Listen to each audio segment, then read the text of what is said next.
Yes we have a guest here. ఎవరండి? వీడు కొమరం పులి. కొమరం పులి.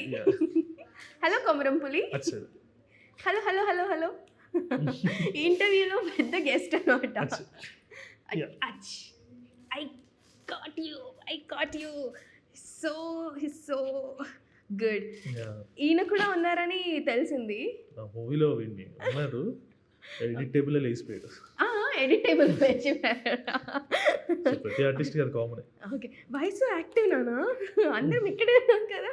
ఇంకా అసలు మూవీలో లేడు, కాకపోతే షూట్ అయితే వీడు 2-3 ఫిలిమ్స్ కూడా చేశాడు. అప్పు ఓకే ఓకే. ఏమేం మూవీస్ చేశాడండి వీడు? డాకులో చేశాడు. ఓ డాకు మహారాజ్. ఓకే చేశాడు. అది కాకుండా మధ్యలో ఒక ఫిలిం కూడా వెళ్ళాడు, చిన్న ఫిలింకి. ఓకే ఓకే, చాలా క్వైట్గా ఉన్నాడు. నైస్ నైస్, తీసుకోండి. సో నెక్స్ట్ వచ్చే మూవీస్లో కూడా ఈయన ఒక సెలబ్రిటీ అనమాట. సెలబ్రిటీ. యాక్చువల్గా అయితే కొమరం పులి అనే పిలుస్తారా మీరు? నేను బేసిక్గా 2-3 నేమ్స్ పెట్టి పిలుస్తాను, కానీ వాడు పలకడు ఏ నేమ్. ఆబ్వియస్లీ ఎవరు పలుకుతారండి, మనమే పలకం.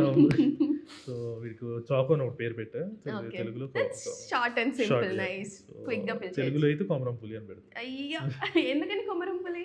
అంటే ఈ looks like a tiger. In which angle? By the way, they are called China tigers, no? అవును, అందుకని. Okay, nice nice. మనకి అయితే 2 ఇంటర్వ్యూస్ వచ్చాయి అయితే ఇప్పుడు. I hope he can talk, but yeah experiences చెప్తాను తను కూడా అన్నట్టు. Nice nice.